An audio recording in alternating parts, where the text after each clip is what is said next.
Skyrocket, the story of the Knack. These are my memories and opinions from 1979. I was in junior high school in a suburb of Los Angeles. The Knack was really cool, and if you wore a Knack t-shirt in 79, you were cool. By 1980 or 81, it was kind of laughed at like a joke. So what happened? How did it go up and down so fast? Well, I had a good friend who was really deep into rock and roll. Bands like April Wine or Mahogany Rush or UFO that had a lot of deeper cuts on FM radio. And he introduced me to this heavier music, and I really loved it, and I really respected his opinion. And one day he said, "Hey, I'm friends with a guy in the Knack, and they're a Hollywood band, and they're going to be big. They're going to blow up." So my friends and I kind of raised our eyebrows, and we're like, well, okay, we'll see. And he said, "I have tickets in a Hollywood club, so let's go see them for free." Sure, sounds good. So we went to this seedy place on the Sunset Strip called the Starwood, and we saw this sweaty, gritty band, the Knack, and they were really energetic, and the songs were tight and rhythmic and power pop with big guitars and drums. And Doug Fieger had this crazy look in his eye, the eye of the tiger, and it was real sexy lyrics as well. So way over my head as a 14-year-old. But anyway, a few months later, sure enough, the Knack went #1 around the world. And Get the Knack sold 6 million. And my Sharona was played all over the radio all the time. And power pop and the guitars were king at this time. You know, bands like the Plimsouls, and it was just a whole movement. So they played the long version of My Sharona on the radio, like 6 minutes, with this sizzling guitar solo, and it's just one of the best guitar solos ever on pop radio, top 40. And they played the whole thing. So it was really a phenomena. The second single was called Good Girls Don't. And more sexy lyrics. They had to change a few words to get it on radio, which they did.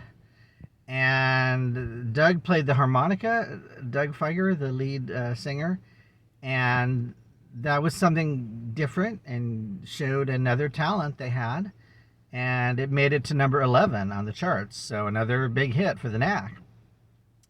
So they were full steam ahead and went touring extensively.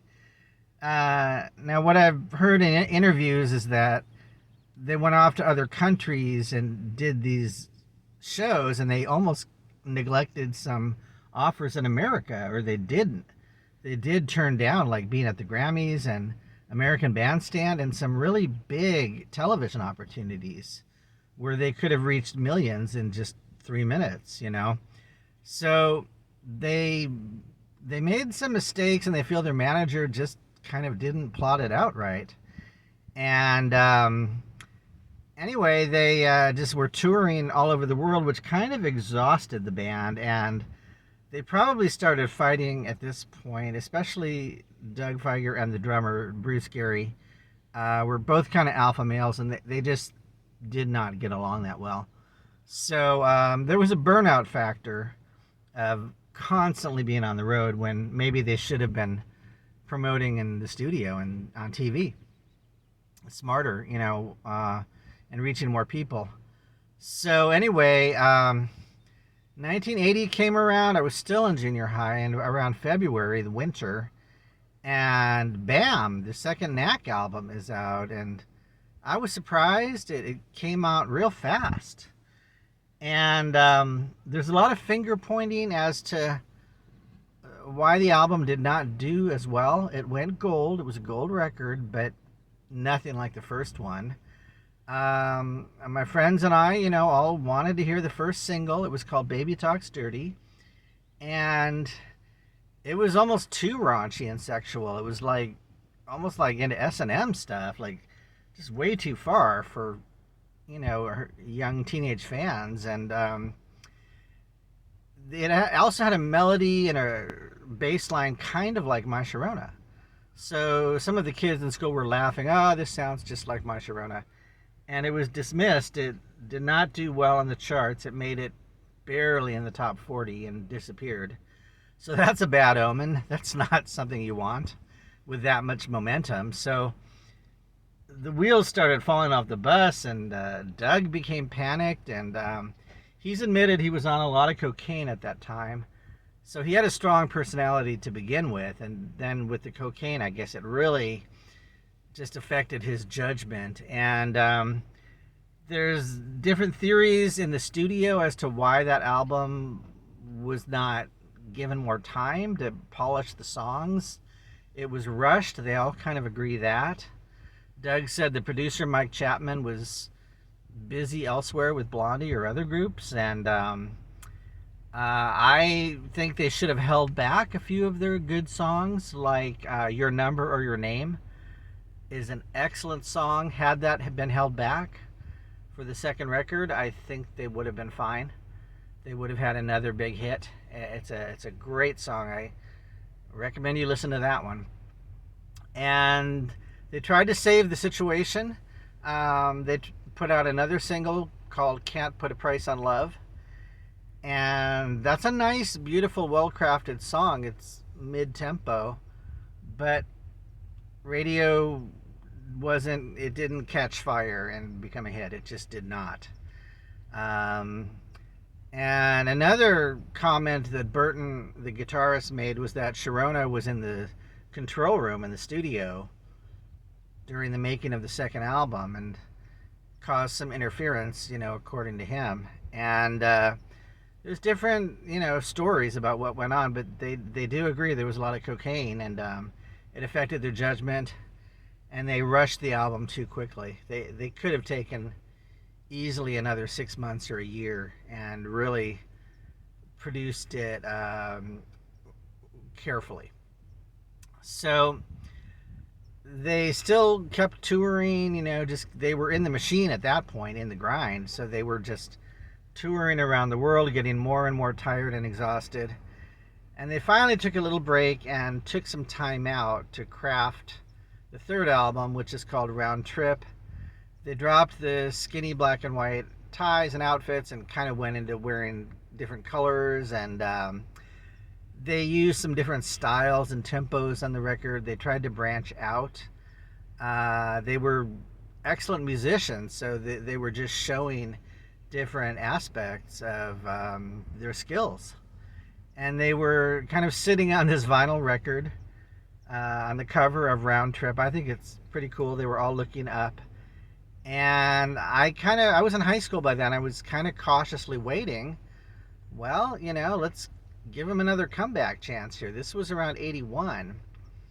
And MTV was just starting. They needed videos at that point. They were recycling anything by Rod Stewart or anything they could get their hands on to fill up the airwaves.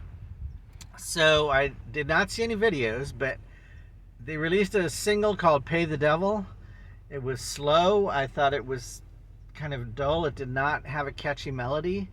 So it came on the radio a few times, and people just said, nah, we don't really like that. It's nothing like My Sharona with the real catchy, huge hooks. And so the album sank. It just died out.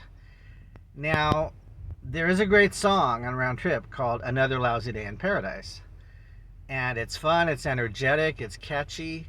There is a video online. I don't know when it was made. They're having a food fight. They're running around Hollywood. It shows the spirit of the Knack, almost like the Monkees. Really, they were fun guys.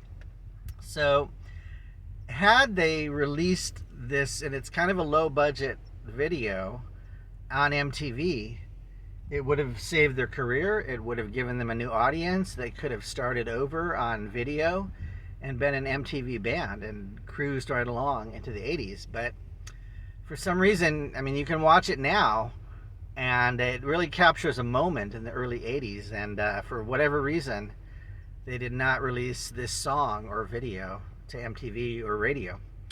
What a shame. But please check out Another Lousy Day in Paradise.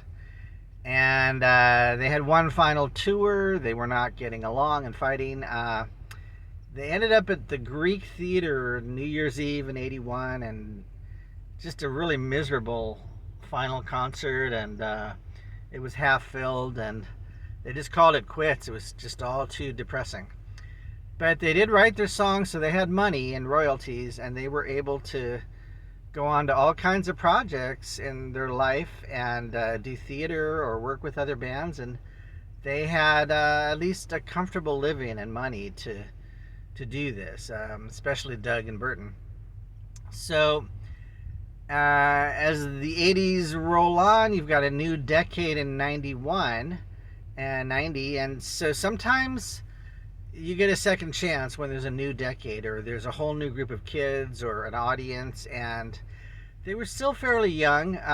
They got a record deal in 91, and the album was called Serious Fun, and there's a fantastic song on there called One Day at a Time.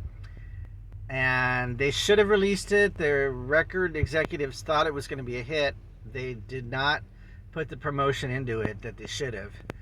And I strongly recommend you listen to this classy, beautiful guitar, acoustic guitar almost, of One Day at a Time. I think you'll really love this song. And it's not the raunchy Knack, it's the nice, classy Knack. It's like they had different personalities, you know, and this was top drawer all the way. Really restrained, really beautiful. And they did release a harder rocking song called Rocket O Love. It was a hit on FM rock radio. It made it to number 9. And they had long hair, very sexual video. That's just how Doug Fieger rolled. He just wrote really raunchy R-rated or even X-rated songs, and the video is raunchy, and that's that. I mean, that's what drove them as a rock and roll band, was sex and lust all the way, except for, like I said, an occasional tender ballad or something. So Rocket of Love did well, but the album kind of faded away. It did not catch fire, and they never released One Day at a Time, though they should have. And the record executive wanted it. It just didn't happen. They probably spent their money on other bands, is what happened.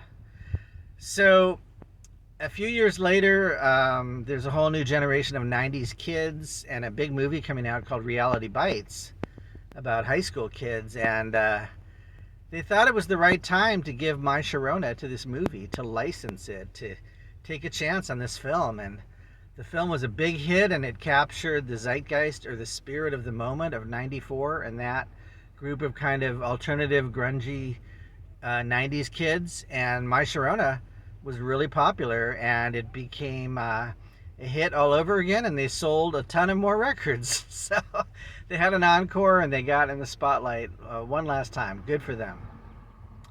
As the 90s progressed, they did make other records called Zoom and Resume, and none of those ever caught fire, but you might want to do a deep dive and really find some treasure on there. They're always interesting, this group of guys, always talented. So there's probably some hidden treasure on these later records. And Doug Fieger had a tumor in the early 2000s, and he did pass away, unfortunately.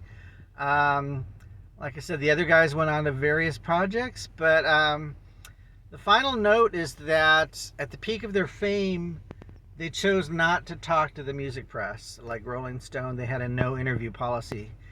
And looking back, they said they wanted to let the music speak for itself, but the press was not having it. The press was unhappy and grouchy and kind of turned against the Knack. So that was a problem they had, was the music press turning against them. But, you know, that was a choice they made, and I'll leave you with that. Check out Get the Knack, Round Trip, and Serious Fun. Those 3 records I would recommend.